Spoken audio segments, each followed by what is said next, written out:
Bismillahirrahmanirrahim. Assalamualaikum warahmatullahi wabarakatuh. Perkenalkan, saya Mulyadi Nasruddin, mahasiswa PPG dalam jabatan Kementerian Agama kategori 1 batch 2 Bahasa Indonesia dari LPTK Universitas Muhammadiyah Malang.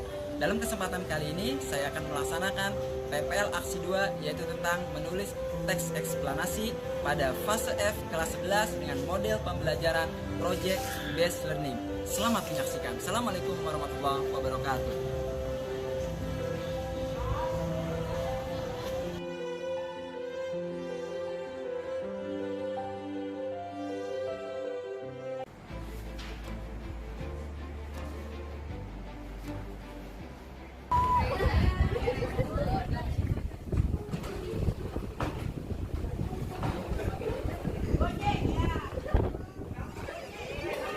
Assalamualaikum warahmatullahi wabarakatuh. Waalaikumsalam warahmatullahi wabarakatuh. Apa kabar anak-anak? Alhamdulillah, luar biasa. Allahu Akbar. Mari sama-sama kita berdoa yang akan dipimpin oleh ketua kelas. Pada Akmal, silakan. Istaidu. Salaman wa tiraman. Assalamualaikum warahmatullahi wabarakatuh. Ud'u fi nafsi fi qalbi.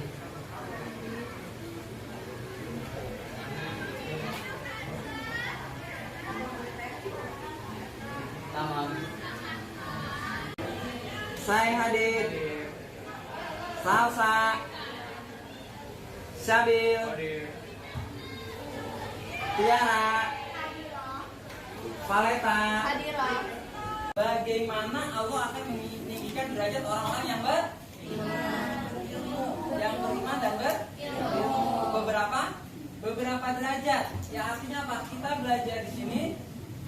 Ini ada landasannya apa? Allah menyuruh kita agar menjadi orang yang berilmu. Menjauhi larangan dari Allah SWT dan taati apa yang disuruh oleh Allah SWT. Larangannya itu ya kita berperilaku dengan sopan dan attitude kita juga yang Ya, untuk materi hari ini kita masih membahas mengenai teks eksplanasi. Ya, sebelumnya kita juga telah belajar teks eksplanasi ya. Maka pada kesempatan kali ini Bapak mau mengulas kembali kemampuan kalian atau mengaitkan pelajaran materi sebelumnya dengan materi yang akan kita pelajari. Ya, kira-kira teks eksplanasi itu apa ya? teks yang menjelaskan suatu fenomena peristiwa. Teks yang menjelaskan suatu fenomena atau peristiwa. Ya, peristiwa apa? Baik fenomena alam dan sosial. Sosial, fenomena alam dan juga sosial. Ya, jadi banyak contoh kejadian dalam teks eksplanasi yang akan kita pelajari kali ini. Nah, kemudian apa keterkaitannya dengan materi yang akan kita bahas pada hari ini?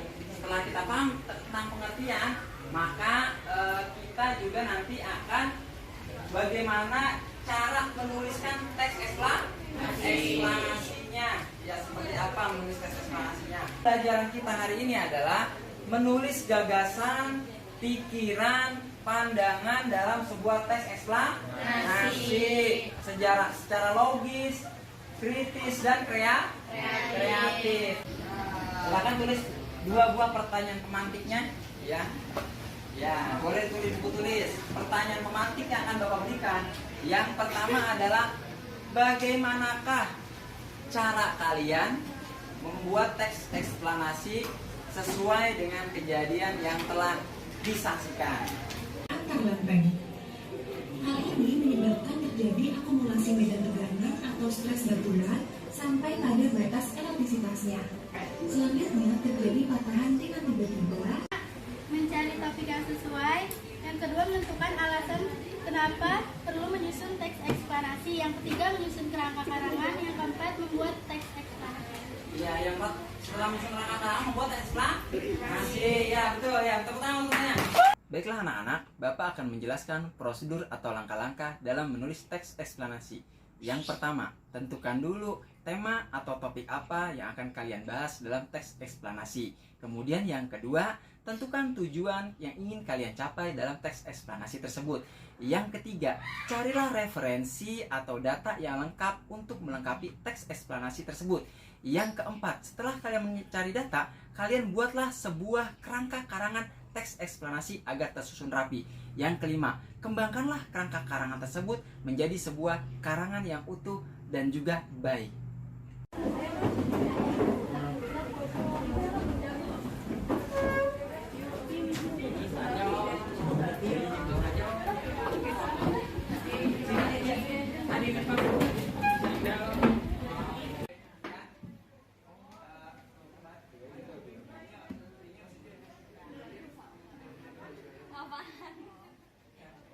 Ya, silakan. Perwakilan kelompok 1. Silakan scan. Kelompok 1 silakan scan dulu. Ya. Ya, di sini enggak apa-apa. Ya. Ya, oke. Baik. Ya, sudah. Berikutnya kelompok ya. Betawi. Kelompok 4. Tauran. Kelompok 5. Pelangi. Tentang proses terjadi pelangi. Ya, silakan kalian simak videonya masing-masing. Sudah lihat videonya? Sudah. Sekarang Bapak mau memberikan kalian LKPD kelompok. Ya, gambar kerja serta didik. Ya, kelompok. Silakan ini kalian kerjakan sesuai dengan tayangan yang kalian saksikan. Kalian tuangkan ke dalam LKPD ini menjadi sebuah kerangka karangan. Ya, nanti kerangka sebelum menjadi kerangka ini boleh kalian buat sebuah draft kerangka karangan. Ya, silakan buka dulu LKPD-nya. Ya.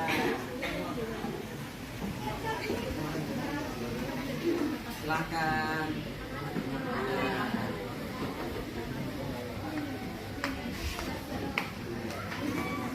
Ya, siap-siap. Tunggu Pak. Saya hitung sampai 3. 1, 2, 3.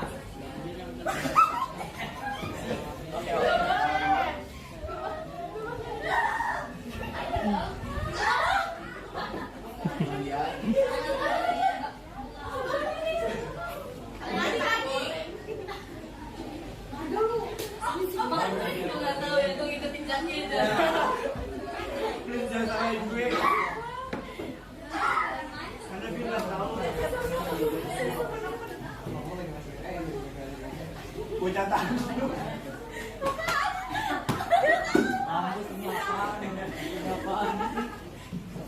Ya, apa pokoknya? Silakan jawab. Jawab.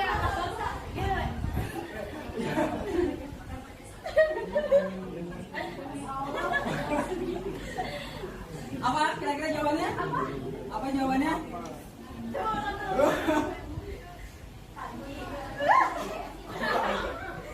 Apa jawabannya? Oh, jangan salahin dia. Apa jawabannya? Ayo, 1, 2, 3. Apa jawabannya? Mandi pagi. Luar biasa karangannya ya di dalam PowerPoint. Silakan yang ada laptop boleh buka laptopnya. Yang ada handphone silakan ditulis. Kembali ke kelompoknya, diskusikan dengan kelompok kalian.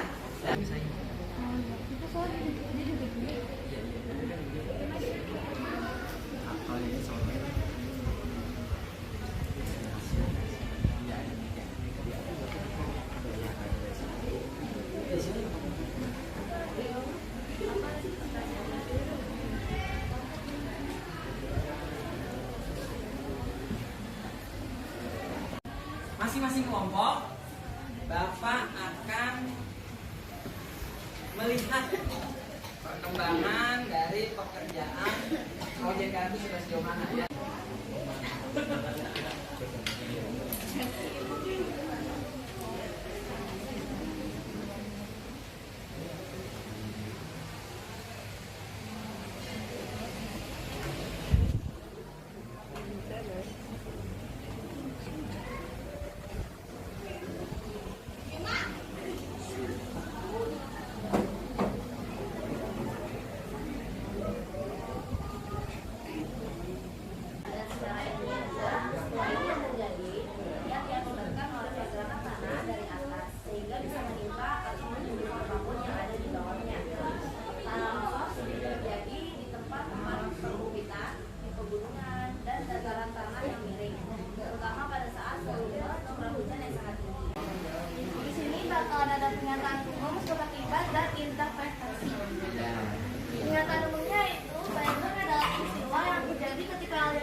banjir bandang.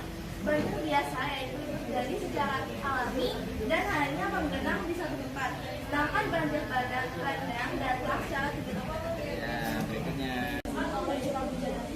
Pembuangan sampah yang menumpuk dan pembuangan tersumbat dan permukiman yang berada di bantaran kali. Akibatnya akan menimbulkan penyakit seperti DBD, mutis, cacar air, dan sebagainya.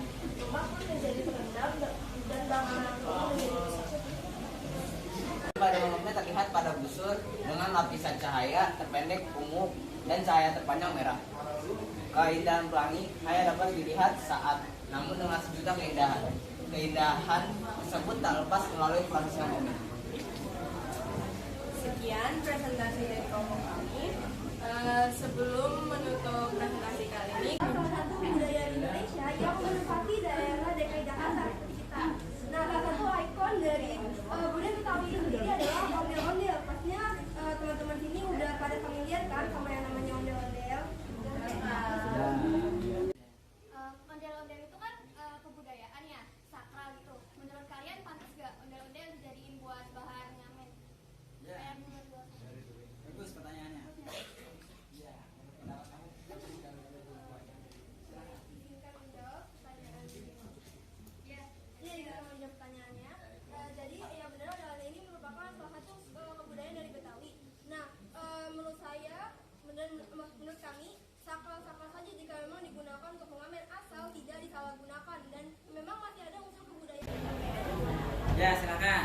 Pertama ada permintaan tanah longsor merupakan sebuah fenomena bencana alam yang sering terjadi di Indonesia dan secara ilmiah sebuah ini yang terjadi yang diakibatkan oleh pergerakan tanah dari atas sehingga bisa menimpa atau menyebut apapun yang ada di bawahnya. Tanah longsor sering terjadi di tempat-tempat perbukitan, di pegunungan dan dataran tanah yang miring, terutama pada saat volume atau curah hujan yang sangat tinggi.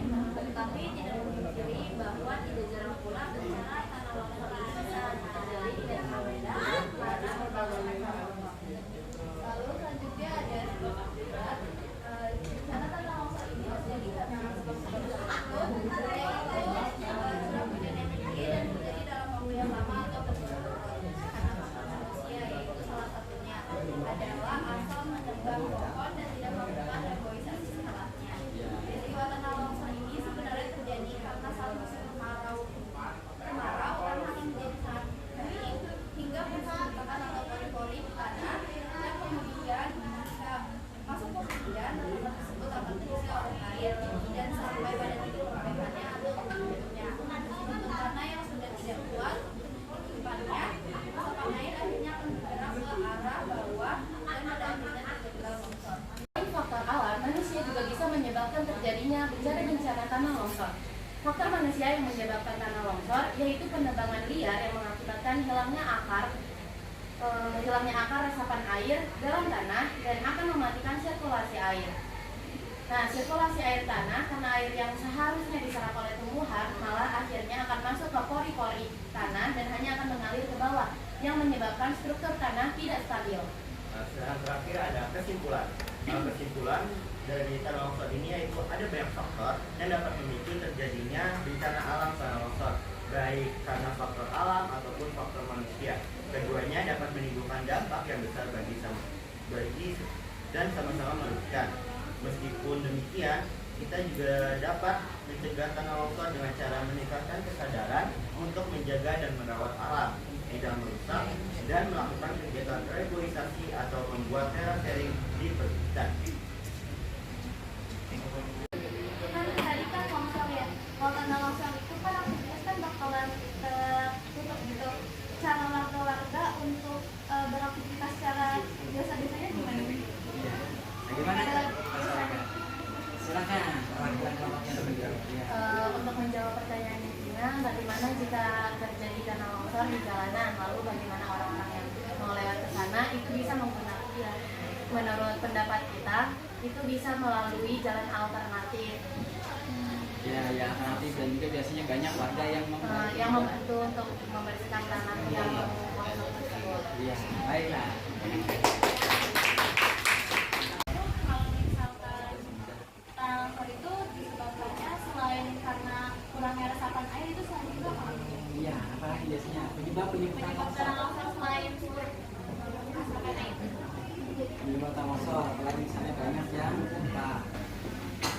silakan. Ya. Saya pas seperti apa lagi?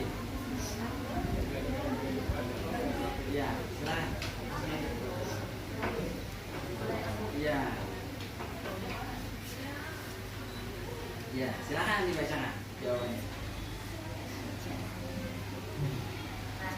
Nah, yang pertama itu penyebabnya selain apa tadi? Ya. Selain kurangnya resapan. Itu yang pertama ada curah hujan yang tinggi, yang Tinggi, dimana betul. saat musim hujan itu air masuk dan meresap ke dalam tanah yang retak sehingga memenuhi rongga, lalu tanah itu bergeser. Terus juga ada faktor tanah yang kurang padat, yang dimana tanah akan pecah pada saat musim panas dan lembek ketika pada musim hujan. Dan selanjutnya juga ada erosi atau pengirisan, yang dimana tebing yang kekurangan pohon akan lebih mudah terkikis dan mengalami erosi sehingga mudah longsor atau tanahnya itu bergeser. Ya, baik sekali jawabannya. Tepuk tangan untuk kelompok 2. Silakan tutup. Baiklah, untuk refleksinya silakan disampaikan oleh teman kalian.